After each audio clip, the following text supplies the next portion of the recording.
Murder in the morning from the Hidden Killers podcast. Well, here's a blast from the horrible past. Susan Smith.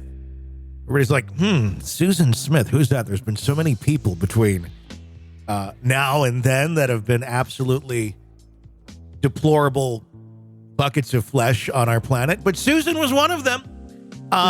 Susan is the one who drove her kids into the lake way back, 1990. When was this? 94? 94. 94 was the sentencing. But was that even? Wow, that's a long time ago. Well, she's discussing motherhood and parole prospects with suitors. Yeah, she's got a whole bunch of guys who are just, she's misunderstood. That's kind of their take on things, that, she's not a bad person. She just was going through a tough time, which I'm not going to dispute that she may have been dealing with postpartum depression. That's fine. I get that. Until you drown your kids in a lake. And not ask for help and lie. And yeah, I remember back when this happened, she had said that a black man had basically hijacked her car. So it was extremely racist at the time. I understand postpartum, but then when you start lying and saying someone stole your children and you were the one who did it, that's taken to a new level there. That means, I think, even without the postpartum, there's something extremely wrong with you. And that no longer then applies to this is that some people do in those horrible, horrible, dark places that postpartum takes them. But then that took it to a whole new level with that part of it. And then any bit of sympathy that one may have for someone that's going through something like that kind of goes out the window. In recorded jailhouse phone call, Susan Smith, the inmate serving a life sentence for drowning her two sons, discussed her thoughts on motherhood and parole prospects with one of her suitors. As her first parole hearing approaches, Smith faces both opposition from her former husband and offers support from admirers. Ugh. It's coming up November 4th, 2024, about a year from now.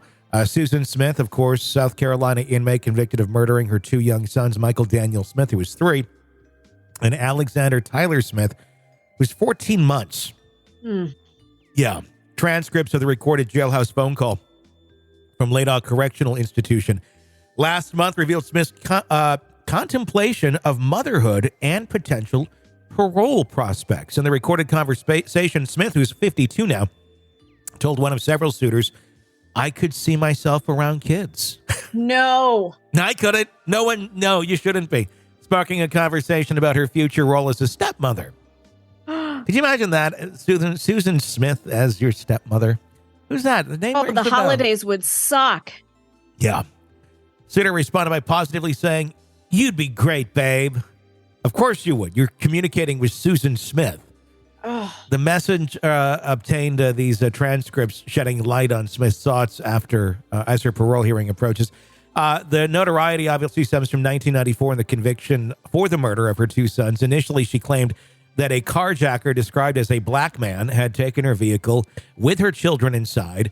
A nationwide search ensued. This is before Amber Alerts, everyone. And Smith tearfully pled for the safe return on national television. However, it was later revealed that Smith had intentionally allowed her car to roll into John D. Long Lake with her sons strapped into the car seats. And it would have been easier if she strapped herself into the car with them. If she's going to do that, she should have just gone for the ride as well, really. I mean, I'm kind of surprised she didn't, honestly. One of Smith's former suitors, Tom Findlay, had penned a letter that prosecutors argued played a role in driving her to commit the heinous act. In the letter, Findlay expressed concern about Smith's children, leading to speculation about her motives. Smith, on the other hand, had long maintained that she did not drown her children for a man's sake, but rather suffered a psychotic breakdown. Well, I think basically she was having this affair with this guy and he was thinking, I love you, but I'm not all about kids and you've got kids. And then she kind of thought, well, how can I make this work? Oh, I have to get rid of the kids. And yes, so that really does maintain that she did drown her children on purpose for a man's sake. And if it was a psychotic breakdown that was going on when she did it, sure. But that's the motive. the clear motive here. Relatives of Smith have revealed that men have always been drawn to her, even during her time behind bars. One relative commented, she's always been into guys. Obviously, it would be the best case scenario for her to be in a relationship. So she's hoping to find the right man to live with if she gets out. That man better hope to God he doesn't get stabbed in his sleep. The revelation comes as Smith's first parole hearing approaches, where she's planning on requesting release. However, her former husband, David Smith, who had stood by her side during the fruitless search for their children and their funerals, remains vehemently opposed to her release. A relative of David Smith stated, David still thinks of his boys every day and doesn't ever want Susan to get out. She belongs in jail. She's exactly where she needs to be, in prison, and we will do what it takes to keep her there. Amidst the polarizing views on her release, Smith's suitors have been actively offering support. Some have offered her money, a place to stay upon parole, and even the prospect of building a future together. One suitor expressed, she's a good person who did something terrible when she was young and not in her right mind. People can change. Again, coming to someone who enjoys having a conversation with Susan Smith behind bars, I think it kind of like negates any sort of sanity in anyone's statements if this is who they're communicating with behind bars. How bad is Match.com right now that your alternative is, well, I'm just going to tap into the local prison system because what I'm finding on Match just isn't cutting it for me. Is that still a thing? Is that still a website? Is that what people use these days? I don't even know. Match.com or prison.com? I don't know. It's like a little bit of both, I think. Maybe that's what it's converted into. It's like how I wonder if there's an app to write to prisoners. How do you even find a prisoner's address? I don't even know. There is a thing. There's like a website or something for like communicating. There is.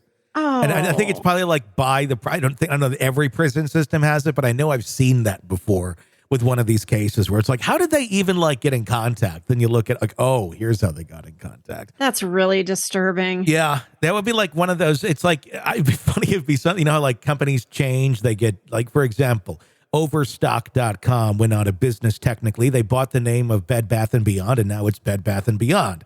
But it's really Overstock. It's the same thing using a better brand. I'd be funny if something like that, if like Match.com went out, but it was bought up by like the prison system. Oh God. And it's like, and it truly just then they still call it Match, but it's really the prison system Match. Oh God. No. People are going, they're thinking, oh, I'm going to meet some. It's like, no, you're only meeting inmates. It's like when you get something it's like when you get something now from Bed Bath & Beyond, it's like, oh, it's going to be really good. No, it's actually Overstock shit. Oh, that's terrible. Yeah. Smith's life behind bars has not been devoid of controversy. Reports have emerged an illicit sexual relationship with a prison guard, as well as incidents of marijuana use and self-mutilation in her disciplinary record. While not engaging with prospective post-release lovers, Smith often discusses her potential parole with friends and family, seeking advice on how to present her case to the parole board. In a recorded phone call, a friend named Ruth advised Smith to frame her case around the possibility of postpartum depression, which can last up to 3 years after childbirth. Prepare now what you will say when you're given a chance to speak at your parole. Ruth advised it won't be easy. So that's about a year out from now. Usually when it comes to parole, you do have those that were affected by your crimes able to make a statement and able to weigh in to the parole board as well. And it sounds like her former husband is going to be doing just that. Yeah. And I would imagine, that pain, it never goes away. It's been almost 30 years. I'm sure he is in pain every single day, and that will come out during that statement. I can't imagine them letting her out, especially if she's got people who are like, hey, you'd be a great stepmom. Well, my God, no, that's not okay. No, I can't imagine. I mean, it's just sickening. I mean, it's sickening to even hear like what she's talking about. Like this, like you did this, and now you're like all concerned about this. I mean, it's someone obviously who, truly, all these years later. I'm sorry, you don't have postpartum anymore. This was 1994, but you certainly probably have other personality disorders that are very well at play here. That will very likely lead you back into prison should you ever be released. So how about we do the good thing and just keep you behind bars? Want to listen ad-free? Want advance access to all of our interviews before anyone else? Become a True Crime Today Premium Plus subscriber on Apple Podcasts. You get every episode commercial-free. So you can binge on true crime Until you can binge no more. Search True Crime Today Premium Plus on Apple Podcasts now, or go to our podcast page and sign up now. More of the Hidden Killers podcast next.